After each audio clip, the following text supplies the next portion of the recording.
केरला का एक केस, एक आदमी 4 लोगों की हत्या कर देता है, जिसमें एक 11 साल की बच्ची, एक 80 साल की बुजुर्ग महिला शामिल थी। मामला रेयरेस्ट ऑफ द रेयर नहीं माना गया। अपराधी को उम्र कैद की सजा दी गई। लेकिन उम्र कैद का मतलब क्या होता है? क्या उम्र कैद में व्यक्ति उम्र भर जेल में रहता है? फिर ऐसे मामले भी हमने सुने हैं जहां उम्र कैद पाया व्यक्ति 14 साल में ही जेल की सजा काटकर छूट जाता है। इसलिए अब सुप्रीम कोर्ट ने गाइडलाइंस तय की हैं कि किस अपराध में व्यक्ति को कितनी सजा होगी।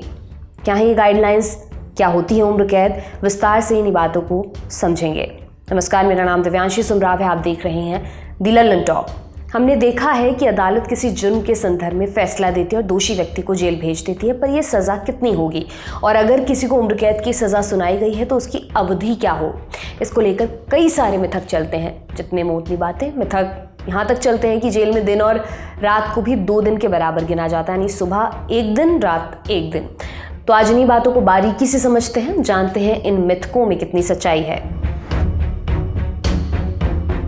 जैसा कि नाम से ही जाहिर है, उम्र कैद मतलब जितनी उम्र उतने दिन कैद। पर ऐसे कई मामले देखने को मिलते हैं जहां लोग 14 साल में ही उम्र कैद की सजा पूरी कर रिहा हो जाते हैं। इस मिथक को और भी बल मिलता रहा सिनेमा से। फिल्मों में 14 साल की सजा काटकर विलन वापस आ जाया करता।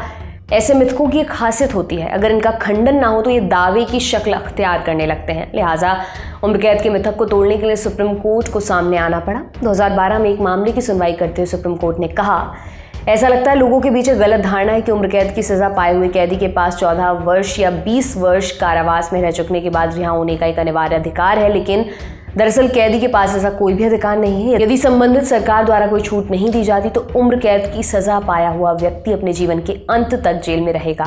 सुप्रीम कोर्ट ने अपनी टिप्पणी में एक शब्द का इस्तेमाल किया, संबंधित सरकार। इसे समझने के लिए हमने बात की एक्सपर्ट से, सुनिए उन्हें। जो भारतीय दंड संहिता है वो कहीं भी प्रिस्क्राइब नहीं करती है कि हम जो लाइफ इम्प्रिजनमेंट है उसका ड्यूरेशन इतना होगा, 14 साल ही उसका ड्यूरेशन होगा, ऐसा कहीं भी नहीं लिखा हुआ है।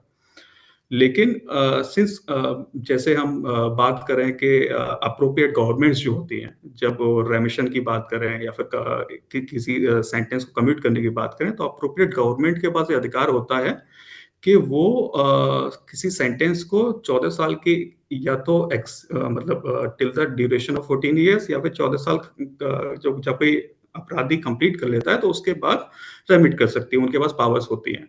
तो जब इस तरीके की सुविधा दे रखी है, देखिए अगर हम पावर्स को अगर डिवाइड करें, अगर हम ये जो रेमिशन की पावर्स को लेकर के या सेंटेंस को कम्यूट करने की या कम करने की पावर को लेकर के अगर मैं आपको एक इजी वे में समझाऊं, तो पावर्स तीन हिस्सों में बांटी गई हैं।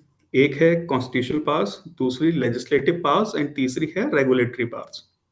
कॉन्स्टिट्यूशनल पावर्स जो हैं, जो सजा कम करने को लेकर के, सजा माफ करने को लेकर के, वो या तो गवर्नर के पास है या फिर भारत के राष्ट्रपति के पास है, प्रेसिडेंट के पास है। भारत का संविधान उन्हें अधिकार देता है। आर्टिकल 71 जो है वो प्रेसिडेंट को अधिकार देता है, आर्टिकल 161 में गवर्नर के पास पावर्स हैं। लेकिन जब हम लेजिस्लेटिव पावर्स की बात करते हैं तो सीआरपीसी में सेक्शन 432, 433 एंड 433A ये लेजिस्लेटिव पावर्स देता है अप्रोप्रिएट गवर्नमेंट को। अगर हम सेक्शन 433, 433A को अगर एक साथ रीड करें, इसके साथ साथ हम सेक्शन 55 आईपीसी का भी रीड करें, तो हमें पता लगेगा कि 14 साल के बाद या तो 14 साल तक की सजा कर सकता है कोई भी अप्रोप्रिएट गवर्नमेंट, या फिर 14 साल कंप्लीट होने के बाद उसे रेमिशन पर छोड़ सकता है। यहाँ सुप्रीम कोर्ट की टिप्पणी से एक बात तो क्लियर है कि उम्र कैद का मतलब एंटायर लाइफ, यानी जिंदगी भर। सजा की अवधि के बाद एक और बात जिस पर लोगों में कंफ्यूजन है वो ये कि जेल में 1 दिन को कैसे गिना जाता है। कई लोगों का मानना है जेल में दिन और रात को मिलाकर 2 दिन जोड़ दिए जाते हैं। माने अगर आप 3 दिनों तक जेल में रहे तो दिन और रात मिलाकर इसे 6 दिन गिना जाएगा। इस बात को भी समझने के लिए हमने एक्सपर्ट से बात की, सुनिए उन्हें। देखिए, ये मिथ अभी भी भ्रामक स्थिति बना हुआ है, और ये मुझे नहीं लगता है कि ये भी आज की डेट में या कल के आने वाले कल में ये बहुत क्लियर भी हो जाएगा।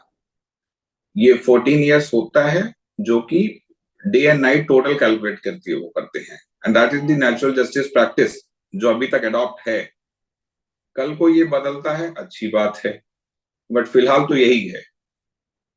और क्योंकि जैसे हम कहें कि आप आज के 500 साल पहले मुगल के जमाने में देख लीजिए, आर्यंस के जमाने में तो पनिशमेंट देने का तरीका अलग था, बट अपराधी को पनिश किया जाता था। एक्सपर्ट की राय से तो कुल जमा ये बात समझ में आती कि उम्र कैद की सजा का मतलब ताउम्र कैद ही होता है, लेकिन सरकार मुजरिम के चाल चलन के आधार पर 14 साल की कारावास काटने के बाद उसे माफी दे सकती है। और अब अंत में ये बात कि हम इसकी चर्चा आज क्यों कर रहे हैं, इसकी वजह सुप्रीम कोर्ट में फिर से उम्र कैद की अवधि पर बहस शुरू हुई। सुप्रीम कोर्ट ने क्या कहा? जघन्य अपराधों और हत्याओं के मामले में कितनी सजा दी जानी चाहिए? अगर मौत की सजा नहीं दी जानी है तो अधिकतम सजा कितनी हो? इसी प्रश्न का उत्तर देने के लिए सुप्रीम कोर्ट ने कैद की अवधि कितनी हो इसको तय करने के लिए दिशा निर्देश जारी किए हैं। इसमें ऐसे लोगों को रिहाई से रोकना है जो 14 साल रहने के बाद जेल से रिहा हो जाते हैं।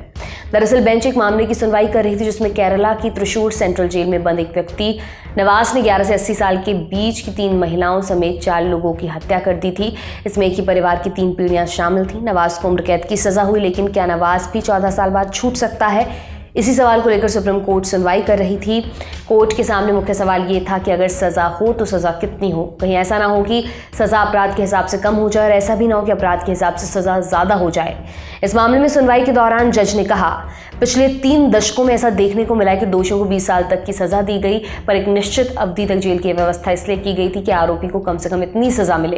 ये व्यवस्था 14 साल की अनिवार्य कैद पूरी होने के बाद सजा में छूट पर रिहा होने से रोकने के लिए की गई थी। चूंकि कई मामलों में देखा गया कि कैदी 14 साल या 20 साल में छूट जाते हैं, तब भी जब उनका अपराध जघन्य हो।